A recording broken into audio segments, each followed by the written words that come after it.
C'était le point de départ attendu pour démarrer un nouveau cycle, un énième, cycle de discussion sur le financement du système des retraites. La Cour des comptes a remis aujourd'hui son rapport flash au Premier ministre.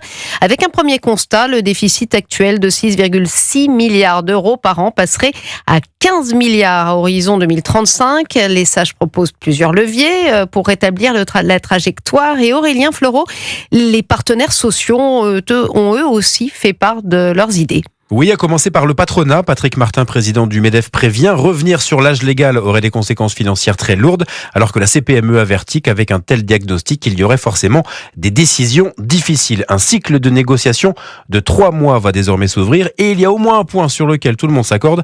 La réforme du gouvernement Borne de 2023 ne sera pas suffisante. Marie-Lise Léon, la secrétaire générale de la CFDT, à sa sortie de Matignon. La réforme de 2023 qui nous avait été présentée comme incontournable, en fait, ne produit absolument pas les effets qui étaient attendus. Et l'idée aujourd'hui, c'est de travailler sur cette réforme de 2023 qui est injuste. Et la Cour des comptes met en avant 4 leviers: l'âge d'ouverture des droits, la durée de cotisation, le montant des cotisations et l'indexation des pensions, avec à chaque fois une projection financière.